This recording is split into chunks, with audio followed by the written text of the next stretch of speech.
Very welcome to hopefully what will be the first in a series of informational webinars hosted by the Imperva team here in Australia. The first session that we're hosting today is, I guess, how to win the bot war. So we've got a couple of presenters today. We have Shikhar Sharma, who's our bot mitigation solution architect. We also have Makit, who's a senior security pre-sales engineer today, and we have Leo Noman, who's another senior security engineer and also takes care of our channel, leads our channel enablement process. As I said, my name is Terry Dern. I look after the team here across Australia and New Zealand, and today we're going to talk about bots. And I think as a security professional, I certainly find this topic quite interesting because it's one of those topics that's not quite black and white from a security perspective. Often, you know, what we see as bot behavior or bad bot behaviors out there really draw a line between ethics and legality. You know, quite often, many operations that bots drive, it is quite a topic of discussion on whether it is even legal. I mean, maybe some people have seen last year the pretty high-profile court case from HiQ on LinkedIn, where HiQ developed software to predict whether people were going to leave their company by seeing their activity on LinkedIn, and LinkedIn sent out a cease and desist, and that has been thrown back by the courts. So you can even see, you know, some of this scraping and public scraping and the ethicalness of it is being argued in court even as we speak. Some of you may have experienced bots in terms of your shopping. You know, many other experiences around bots are, you know, maybe bordering on illegal activity in terms of, you know, what's happening on login pages and so on. So look, today it's going to be a good conversation as we explore the world of bots in terms of what they're good at, what they're bad at, you know, what constitutes bad activity, and look, you know, a look at how it's not just a security problem, but also a business problem. As a security professional, it's a good topic to be able to engage across your business, to really understand, is there a business problem associated with bots? And we'll cover off some of the typical issues that we see in certain verticals around, you know, inventory locking and so on, right? So, you know, pretty interesting topic. So can we move on just to get to the agenda, please? So as I said, I'm Terry. We're going to, you know, lead out with some of the risks around bad bots and some case studies around that. And then hopefully we're going to do a bit of a technical deep dive into really how we can help mitigate some of these bots. It is quite a difficult problem to mitigate, and some of these bots are very, very sophisticated. Albeit we're here in a virtual world, you know, trying to do our day jobs at the moment. The people that develop these things live in this world, right? They don't have offices. They operate like this all the time. So they haven't slowed down whilst we've been working from home. And in fact, you know, we're seeing some increased bot activity out there. So we'll cover off that as well. So with all that said, I'll hand over to the guys to take over the presentation. So enjoy the session and take care. Bye-bye. Thanks, Terry. Okay. Hey guys, my name is Shikhar, and I'm based out of Melbourne. I've been a part of Imperva for more than 6 months now. And prior to that, I used to work for Distal Networks until Distal got acquired by Imperva. I've been dealing with bots for close to about 4 years now, and I'm here to share my experience with all of you. Let's start off by talking a bit about the bad bot business risks. What we have seen in the past dealing with some of our customers is that bad bots, or generally the companies who actually have a web presence, they generally tend to fall into one of these quadrants. So, for example, one could be your content and price scraping. For example, if you're a retailer, if you do business online, if you sell stuff online, then it is a high possibility that your content is being scraped by your competitors. It causes loss of revenues, undercutting prices and promotions. Your content theft is actually a big problem for this as well. The second problem that we see is account takeovers. Now, I'm pretty sure everyone is aware of what account takeovers are. That causes brand damage, revenue losses, even some compliance issues as well. Some of this even involves writing compliance reports back to the government. One of the other things that bots do is causes slowdowns and downtimes. Now, this could be a side effect from scraping as well. Another thing that we have noticed is the operational visibility into your business can get screwed up because you don't know what you can't see, right? You can't manage what you can't see. So the first step towards security, we feel, is to gain visibility into your traffic as well. With that being said, Imperva published a bad bot report 2020. This was done last week. I would highly recommend everyone who is interested in bot and their activities to just go to the Imperva website and download this report. Just have a read through it. It gives some really good technical insight into the bot landscape. I would like to highlight some of the points that were raised in this bad bot report. The first one is that the bot problem is worse than ever. From the 2019 stats, what we saw was about 62.8% of the whole of internet traffic was human traffic, whereas 24.1% constituted of bad bots, and 13.1% was actually of good bots. So, in a way, we can say that 1 in every 5 requests is from a bad bot, and that number is huge. This is a graph that actually shows you that every industry has a unique bot problem, right from financial, which of course the bot operators have a financial motive. That's why they target the financial industry more, right to the market research. Now, market research is right at the bottom of this, but still you can see that they still have 11% of bad bots and 31.3% of good bots. Another one, which is quite interesting over here, is online data. If you see over here, 25% of it was bad bots, whereas 51.3% was actually good bots. Whenever we talk about bots, right, one common misconception is that we are only talking about bad bots, whereas that's not really true. We're also talking about good bots. Sometimes even good bots can actually hamper or slow down your traffic. We have seen a case in the past where there was a customer who was just not impacted by bad bots, but instead his Bing traffic and Googlebot traffic was actually slowing down his traffic. And then we applied some mitigation actions for them. This is another graph that actually talks about the bot sophistication level. Now, bots can be classified into 3 or 4 different categories. Let's talk about simple bots. So that constitute of about 26.3% in 2019 of the overall bot traffic. Simple bots are, for example, a curl user agent, a Python user agent, right? Some of small scripts that do not really morph.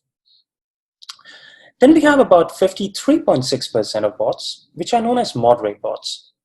So you can think of them as your Selenium, Gecko, Chromium, and these kind of automation tools. Then we have about 20.1% of bots, which are really sophisticated. When we talk about sophisticated bots, these are bots which have actually modified their WebDriver properties in Selenium. And they can even morph based on the detection and mitigation techniques. Now, moderate and sophisticated bots together actually constitute of 73.7%, and these are known as advanced persistent bots. Let's look into the bot sophistication level by industry. Now, this is a pretty different graph than what you saw earlier. So earlier, financial was really at the top, but over here, you see marketplaces at the top. So the moderate type of bots in the marketplaces is about 47.7%, and sophisticated bots are the highest at 28.5%. And if you look over here, the financial goes at the really bottom over here, contrary to the older graph that we saw. So financial is just about 14.9% of simple bots, 75.6% of moderate bots. The bot problem is it's an evolving problem, right? 3 or 4 years back, we used to say that the bots only used to attack your web. Then later on, we saw that they started attacking your APIs. Then later on, they found a way to actually target your mobile apps, your native mobile apps. And now we are seeing that bots are trying to utilize IoT devices to send the bot traffic. The business impact of all of this is loss of revenue, brand damage, loss of availability, competitive imbalance, and lack of insight. I would like to focus. Shikha, just before you move on, we've got a question in the Q&A already. Laura wants to know why education is the second most target and what's the motivation there. Thanks for that. Would you mind if we answer the questions right at the end? So we have about 10 or 15 minute session for the Q&A, and I'll be happy to answer all the questions. Sure. Thanks. I'd like to start off, I'd like to talk about two major problems. One is ATO and another one is content scraping, because these are the two major ones that bots do. Let's look at the ATO first, account takeovers. What we saw was $5.1 billion were lost to ATO attacks just in 2018. Since 2013, about 7 billion records were compromised. And as a human nature, about 60% of users or people reuse their passwords on multiple devices. Now, this is not something that we as a security vendor is saying, but this is something that this is a study done by the Javelin Strategy and Research, even LastPass as well. Let's look at the anatomy of an account takeover attack. How exactly does that happen? So what happens is once the credentials are harvested by breach, for example, the breaches that happen in our world, so you can actually buy these credentials out of the black market for really cheap. Once people do that, then they actually test these credentials using botnets. So it would never be that if I got hold of these credentials, I would be just trying these usernames and passwords or permutation and combination of these usernames and passwords just from my machine. People generally use botnets, and even botnets are for hire nowadays. So once they start doing that, the target over there is to gain access to be it financial services, be it e-commerce, be it healthcare, just to gain the access to that portal, to that information. And finally, their target is to steal assets and to impact your reputation. And this also consumes your bandwidth as well. This is a typical example of where credential stuffing or a credential cracking or an account takeover attack can actually happen. So the very common one, which most of you know, is the login, is a login page where you enter your login user ID and password. But what many people don't really know is that the page where you enter your credit card numbers, that is also a place where credential stuffing can actually happen. People use fake credit card generators to find out which credit card number is valid, and then they actually sell it in the black market.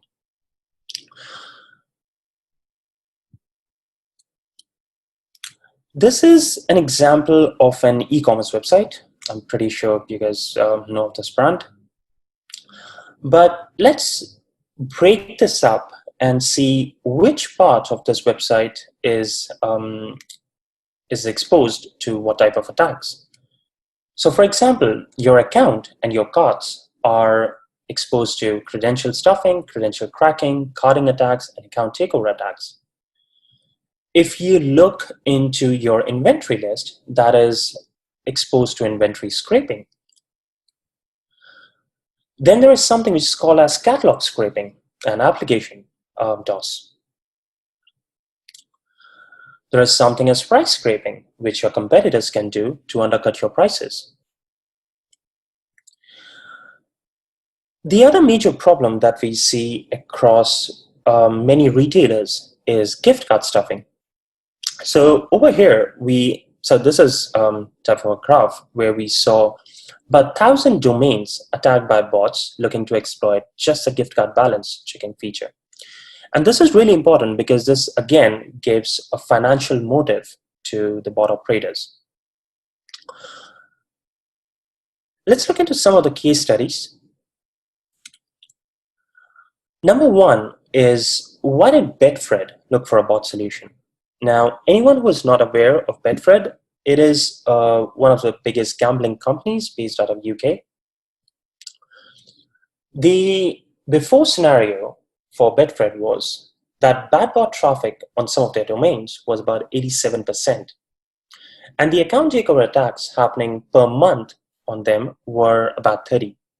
Now, this is not 30 requests doing account takeover attempts. One attack can actually have 10,000, 100,000, or even 1 million requests. But that one event is known as one attack. So technically speaking, 30 attacks per month means one attack every single day. And that constituted of near about 10K requests every single day. So if you look at the negative business consequences for a gambling company like this, the number one is low barrier to switch platforms. Imagine if there is a major event and you want to place a bet and your favorite betting website is not working. You wouldn't think twice before switching platforms. So they were losing customers and they were losing some really high value VIP accounts. Not only this, but according to the law in UK, if there is an account takeover attack, and if it is a successful one, they need to file for something which is called as a compliance paperwork. And the amount of hours that it takes to fill in each one of them, it's massive. Now, the Grand National, I'm pretty sure you guys know about this, but that is a very big event in UK. One of the testimonies from Betfred was that this is the first time in 10 years where we didn't reach our threshold and have any downtime. And that was really good testimony. Now, looking at the positive business outcome for such a thing is that they reduce their web requests by 50%. They reduce their ATO attacks. They had less infrastructure strain and no more ruined weekends, which I believe is a good thing. The second scenario that we would like to look at is, why did Frontier Airlines look for a bot solution? Now, before we talk about airlines, I would like to give you guys a quick fact over here. Airlines have something which is known as a look-to-book ratio. Now, this is how they actually make money. For every search that you do on an airline, that is known as a look. And when you pay money to book a seat, that is known as a book. Now, for every look, these airlines pay money to booking engines like Amadeus, Navitaire, and there is a cost associated to it. And then there are contractual obligations for the same. So for example, your Amadeus contract could say that till the time your look-to-book ratio remains under 300:1 for web, we are fine. But if it goes above that, you would have to pay penalties. So for a web, generally the look-to-book ratio for a site should be near about, say, 200:1. And for mobile apps, it could be anywhere between 300 or 250:1. The issue that Frontier Airlines was having was their competitors were scraping their contents and prices. Online travel agents were doing the same thing, and even the aggregators like your Skyscanners, Expedias, and all of them, they were doing the same thing. The other problem that they had was criminals doing account takeover attacks, because some of these airlines actually allow you to save your credit card information for a faster checkout. After applying the bot solution, one of the testimonies that we got from them was that in the last 2 months, we have hit our look-to-book targets and have 0 overage charges. This is the first month in 3 years with savings, let alone 2 consecutive months. They reduced their L2B ratio by about 64%, and their reduced booking fee overages was about 200,000 per month. Now, airlines is one of those industries where you can immediately get to know about your return of investment really quickly, because you can get these reports from Amadeus or Navitaire or from whichever booking engine you guys are using. So what exactly are we saying over here? What we are saying is that you cannot win without a bot solution. There's no way that you can do that. Because these bots are hard to stop, they are financially motivated, they're persistent, they evolve according to your detection and mitigation techniques, and their sophistication level is rising. We're also saying that they have multi-dimensions impact. They cause loss of revenue loss, they cause brand damage, they screw up your operational visibility, they cause your slowdowns. And the visibility nowadays for these type of bot issues is right up to the C-level. Your CEOs, CTOs, CISOs get involved. Security teams are impacted.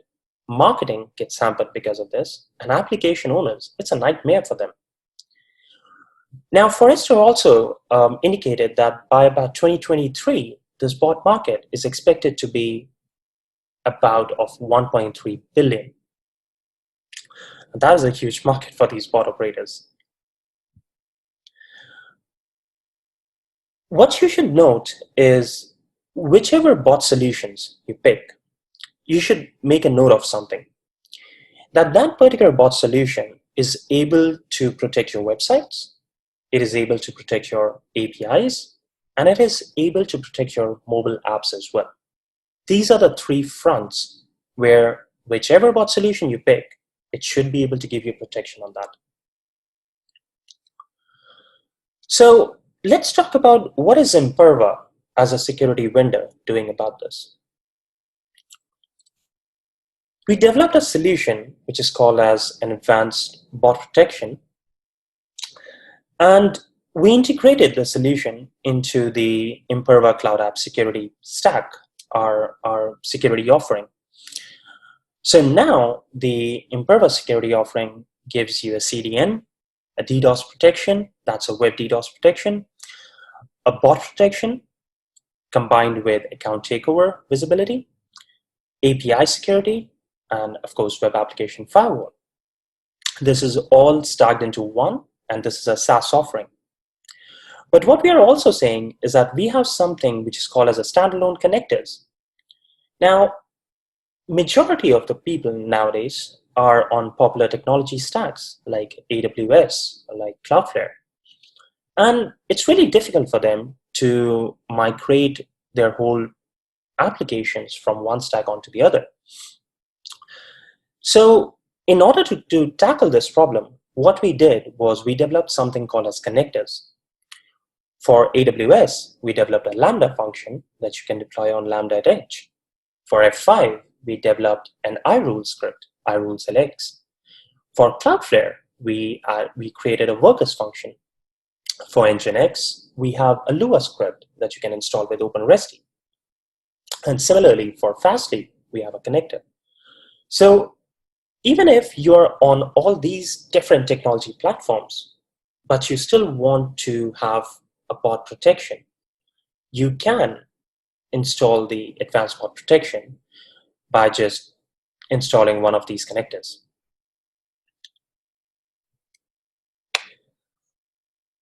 Now, this is something that is really important to understand.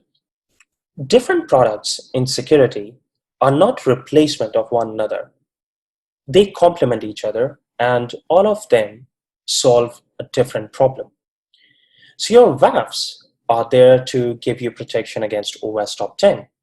Your DDoS protections are there to prevent you against volumetric attacks, like a TCP SYNAC flood attack, or a SYN flood, or an ICMP flood attacks. Whereas the advanced bot protection product is there to give you protection against the OWASP 21 automated threats. Now, this is a handbook written by OWASP. If any one of you has not read it, I would encourage you to go to the OWASP website and just read this. It's an amazing handbook that these guys have written. Now, one of the questions that some of our customers, some of our existing Imperva customers actually ask us is that your WAF also gives something called as client classification. And why should we choose advanced bot protection over client classifications? Well, the simple answer to that is that your client classification catches simple bots, bots that do not morph. Whereas the advanced bot protection is there to solve your moderate and sophisticated bad bots, which is about 73.7% bad bots across the world. Now, this is a slide that I want to show that actually helps understanding the Imperva stack. So the key point to note over here is that Imperva has about 44 POPs across the globe. And all of these POPs are capable of performing every single security function. Contrary to some of the vendors out there, I wouldn't name any one of them, but some of the vendors out there who have a different stack for CDN and different stack for a layer 3, layer 4 DDoS protection. That just doesn't add up, right? That you would send your traffic to one stack for half of the mitigation, and then to the other stack for half of the other type of mitigation. So we build one stack, and that constitutes of everything. That gives you CDN and load balancing for your performance. That gives you DDoS protection, advanced bot protection, API security, and cloud WAF. Another thing that I would like to highlight over here is the point on your right-hand side, which is we are platform agnostic. So no matter whether your applications live in an on-prem data centers, or whether they are in an AWS or GCP or Azure, we can forward the traffic literally to anywhere.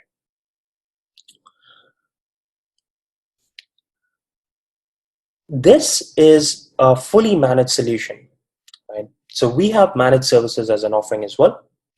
And managed services combined with the threat research team does all these things. So for example, they monitor the vulnerability feeds.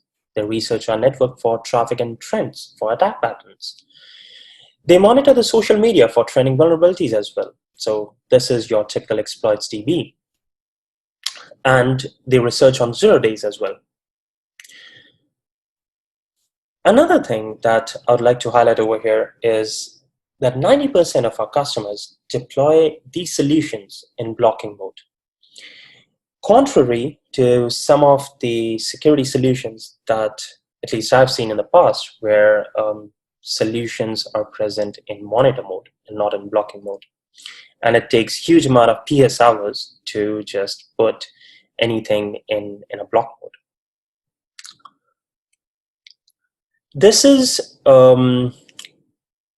now this is a testimony that was given to us by Forrester before Imperva acquired Digital Networks, and you can see Digital Networks was right at the top in terms of bot mitigation.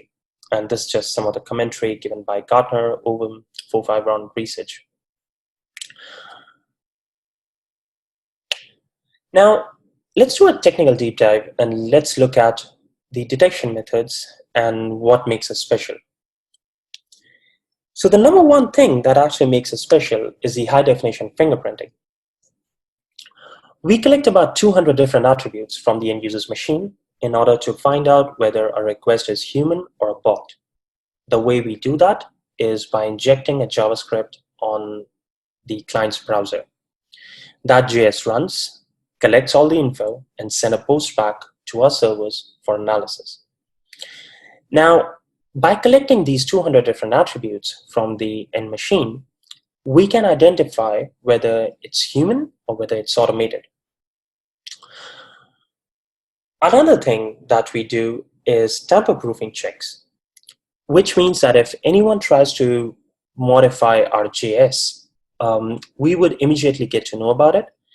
Think of this as a checksum, right, that we do by asking the browsers to do a mathematical function, to solve a mathematical function and return the result. This prevents you against cookie harvesting type of attacks, which are pretty common with other vendors. Then there is something as automated browser and emulator detections. So for example, if you or your QA teams are using Selenium, Gecko, Chromiums, we can immediately find that out. If anyone is using a mobile device emulators or mobile device farms, we can immediately get to know about that as well. The other thing that I would like to highlight is fingerprint-based rate limiting. Now, contrary to other vendors, where what other vendors do is they have client identifiers for rate limiting as, say, IP address and user agent, or even say cookie. The problem that poses is, what if you're sitting behind a NAT device? There are 50 users sitting behind a NAT device. That NAT ID gets classified as a bad bot. What exactly can you do in that case? Technically nothing. So we don't really do that. What we do is, when we collect that fingerprint, we use that as an identifier, and then we apply rate limiting. In some of the other vendors, it's really difficult to tune rate limits, whereas with Imperva, rate limits is the first thing that we actually tune. Another thing that I would like to talk about in rate limiting is that this is not just a dumb rate limit. In some of the other vendors, what I've seen is when a traffic comes in and say it breaches your thresholds, they just deny all the traffic, be it legit or be it illegit. Now, to be honest, that's dumb. We don't really do that. What we do is, even if a traffic breaches a threshold, we give a chance to the end users by checking whether they support cookies or not, by checking whether they support JavaScripts or not, or we can even throw them a captcha challenge, and not impact the legitimate users just because someone breached, because of some reason that they breached the rate limit thresholds. We have something for whitelisting and blacklisting as well. So based on IP address, headers, ASNs, and literally the list goes on, based on which you can whitelist or blacklist your partners. Then we have something called as known validators database, which is a combination of signatures that we see across our platform. And we check every request against that. And whatever traffic patterns we see in our machines, all of that is fed into our machine learning models. Let's look at the detection process, how exactly this works. So let's say there's a user who actually sends a GET request to Imperva for a page. That request is checked by, let's say it's a dump attack, right? It's coming from a curl or a Perl or a Python user agent. We check it and we find out whether it's a dump bot or whether it's something advanced. If, let's say, this is something advanced, we forward that request to the backend origin server. The origin server replies back with a page. We inject a JS and send that request or that page back to the end client. When we do that, the end client runs that JS, collects the telemetry information, and forwards that information back to Imperva, and Imperva forwards it to something which we call as a side channel analysis API. We forward all that information to this server. This server runs it across an algorithm and finds out whether it's human or a bot, and then replies back with a token and a fingerprint. And then this token and fingerprint is sent back to the end client. So now, in a subsequent request, when Imperva sees that cookie or that fingerprint, we can immediately get to know whether we need to drop it, whether we need to allow it. Now, one point to note over here is that whatever we are talking about is protection on subsequent requests. Now, what if you want to block that very first request from bot? Well, in that case, Imperva gives you an option which we internally call as a force ID, where we can insert an interstitial blank white page with a 302 function inbuilt and this JS included. So the moment Imperva sees a request not having a distal cookie, or sorry, an Imperva cookie, we would then serve an interstitial page back and force the client to run it, to run the JS, send us the information, and if it is allowed, then we do a 302 redirect to the original resource. Let's talk about some of the demos and some of the screenshots. Let's look into the anatomy of an attack, that how exactly this looks.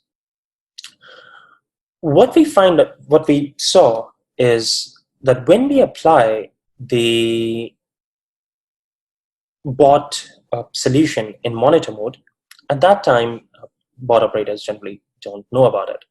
So the attack pattern remains, say over here, to say about 10K requests.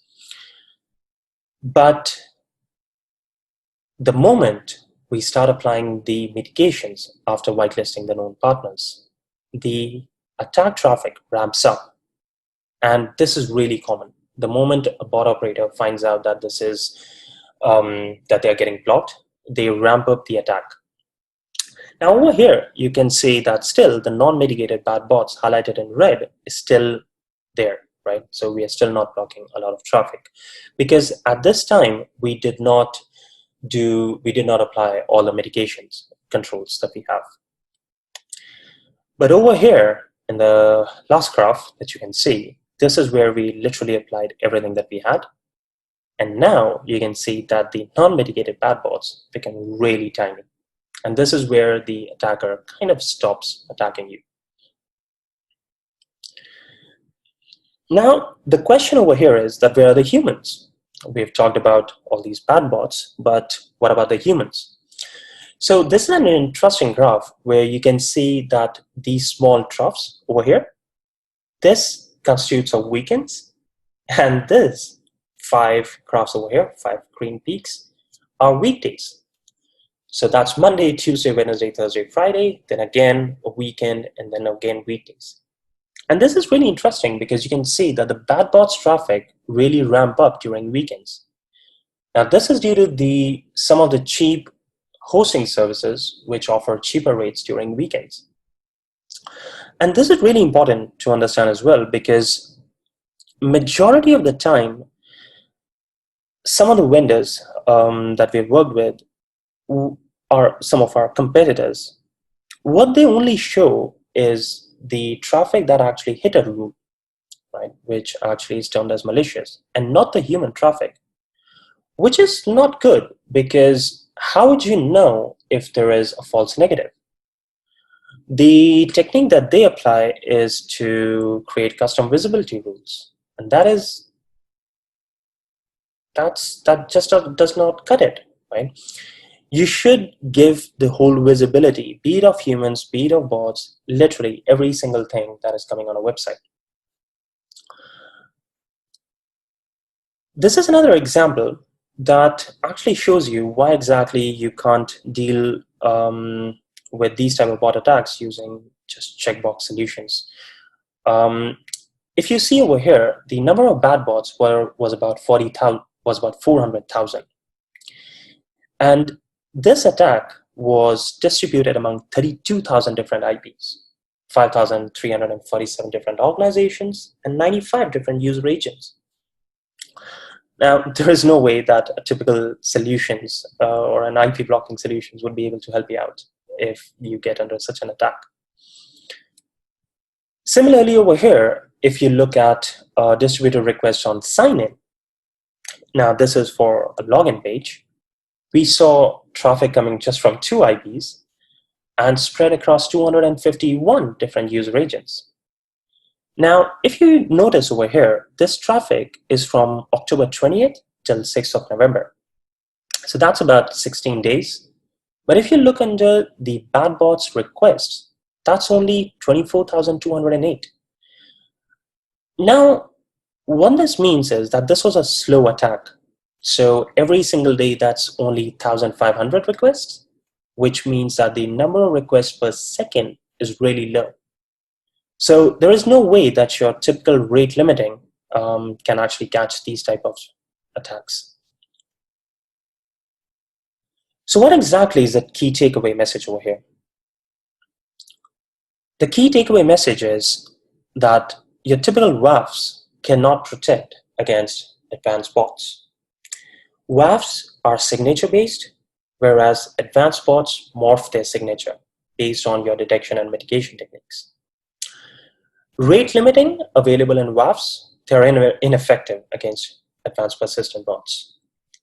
And playing a whack-a-mole game against bots eventually help the bot operator. Now, this is a common thing that we've seen where if you try to block a bot by creating their signatures, you're just helping the bots to become more advanced, because the bot operators, if they're financially motivated, they will get to know about that and they will morph their signature to an extent where sometime down the line, you won't even be able to catch them based just on signatures. The second point is that the checkbox bot solutions that many of the vendors out there offer, they're ineffective against persistent bots, because majority of those bot solutions are just signature based, and these advanced persistent bots, they will morph to a degree where such signature based detections would be left useless. And we've even seen that some of the companies out there are doing bot solutions based on IP reputations. Now, anyone who understands how botnets work, IP reputations are kind of useless against the advanced bots who actually use botnets. The third thing that I would like to highlight over here is that human versus automation detection is just not enough against ATOs.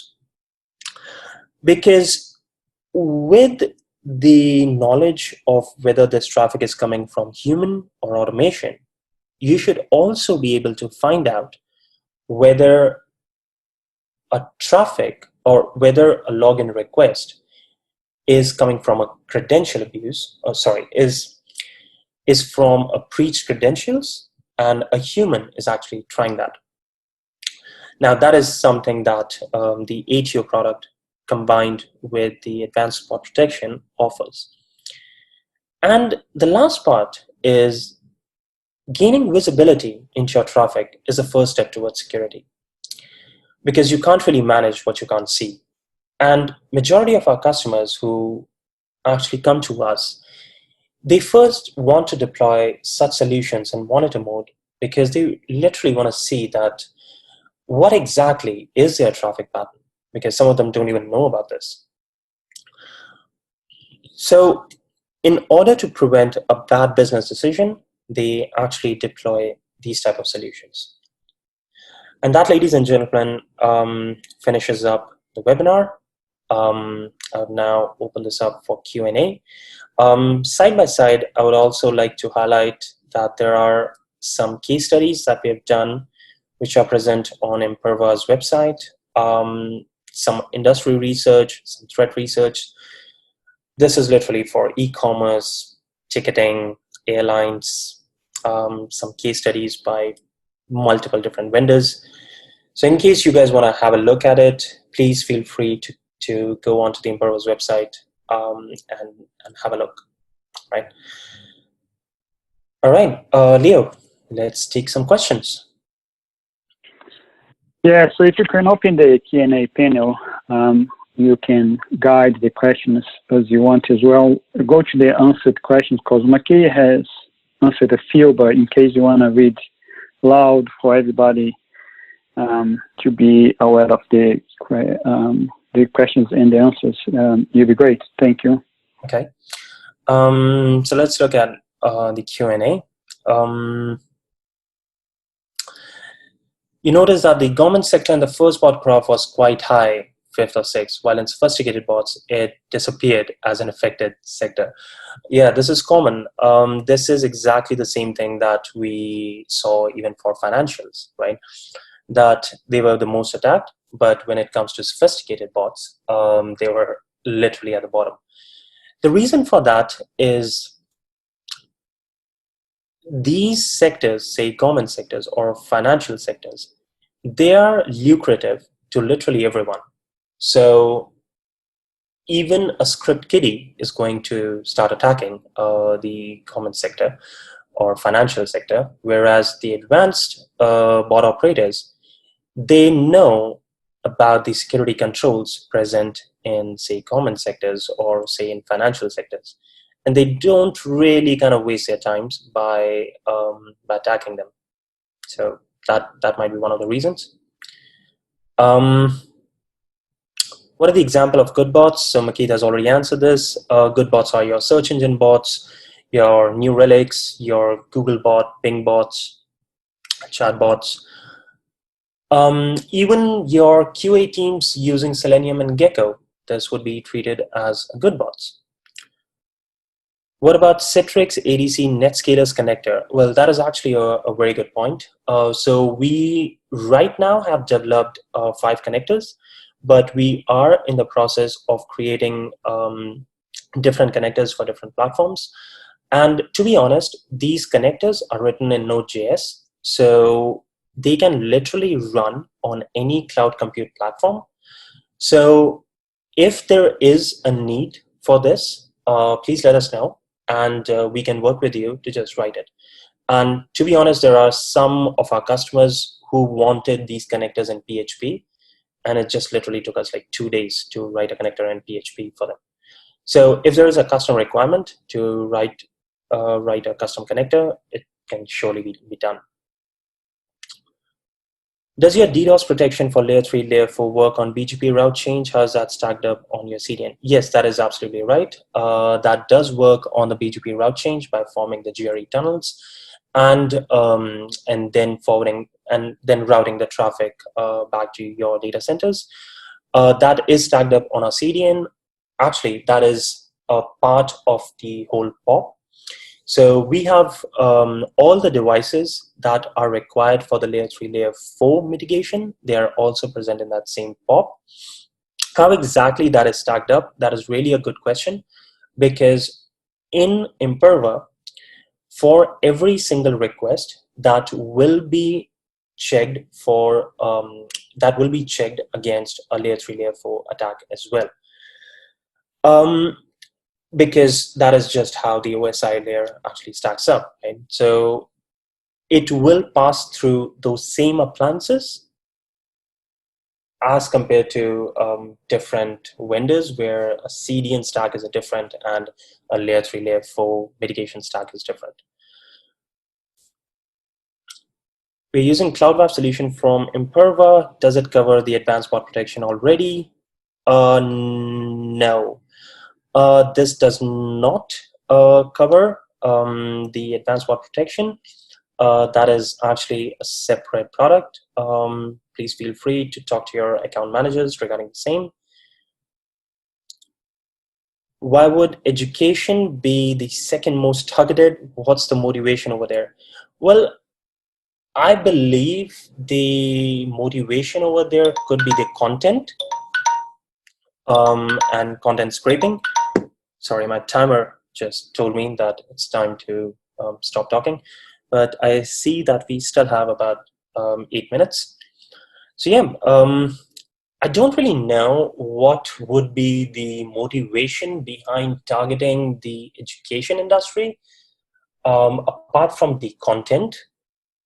But yeah, this is something that I don't really know. I haven't ever tried to think on that. But yeah, that's a good question. Leo has already answered this by saying some of the motives are credential cracking, DDoS. Yeah, I don't really know. Okay. Yeah, now you want, so we've got new questions now, and they're on the Q&A panel. They're on the open. As we have 7 minutes to go, hopefully you can answer those questions in 6 minutes, and then Terry close the webinar for today. Sure. So one of the question is, how do you assess false negatives? How do you know what you have missed? That's actually a good point. So if you look into this slide, which was where are the humans? So we do see the false, we do see the human traffic as well. And if we notice a spike in the human traffic as contrary to the bot traffic, then we can know that this is something which is a false negative. So based on the human traffic pattern, we actually know that this looks like a false negative, instead of relying on the customers and then waiting for the customers to let us know that, guys, you missed this. Okay. Are the connector solution offered in standard and advanced flavors of the bot protection service? No, not at all. Both the connector and the advanced bot protection does exactly the same thing, apart from one functionality difference, which is the account takeover that we talked about. Account takeover can even identify if there's a human entering in the breached credentials, as compared to the advanced bot protection, which can give you a differentiation between human and automation. So apart from that, it's exactly the same thing. It looks to me you're using JavaScript file for bot fingerprinting. Obviously, JS is downloaded on the client side, hence a sophisticated attacker can analyze and tweak its bot and hide its bot. Very good question over here. So to spill some secrets on this call, we use something which is called as morpheme. Now, morpheme is a technique where our JavaScript changes every 5 minutes. So the JS that is downloaded right now, I don't really have time, otherwise I could have shown this by doing a diff in the JS that is downloaded. So if you guys want, just go to www.securitytestingsolutions.com. That is my demo site, or private.securitytestingsolutions.com. Look at the JS and then compare that JS with after 5 minutes, and you would see that it would be a completely different JS. So even if an attacker tries to do a reverse engineering of our JS and try to hide it, try to do a cookie harvesting, it would be nullified just because we change the whole JS in every 5 minutes. Does the connector just provide a score, likelihood for the external CD and WAF rules engine to make a decision on whether to serve content or not? Or does it actually sit in line of request and block the request somehow? That's a good question. The way this is stacked up is that when the request first comes in, the very first thing that gets checked is DDoS, then rate limits, then your WAF, and then the bot protection. So bot protection doesn't come before WAF.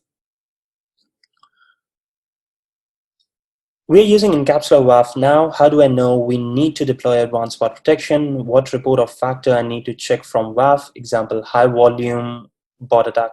Okay. Well, the easiest way to know whether you need such a solution or not is to trial it.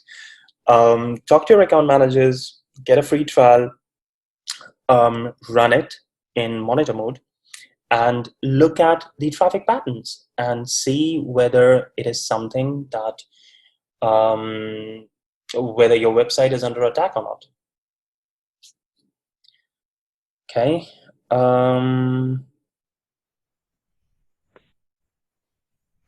Leon has a question.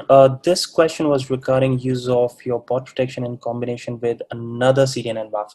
Oh, okay. Well, in case it is a connector in combination with another CDN and WAF, yes, there are two things that you can do. One is, for example, let's take an example that you're using a CloudFront and you have deployed an AWS Lambda at Edge connector over there. And then behind you have your own different WAF. So bot protection would sit in front of your WAF, and it can actually block the traffic because it sits inline. It can, however, also has the capability to send you a score, so that if you want to take some advanced actions like server alternate or sending the traffic to a honeypot server, you can even do that. Does that answer your question, Leon?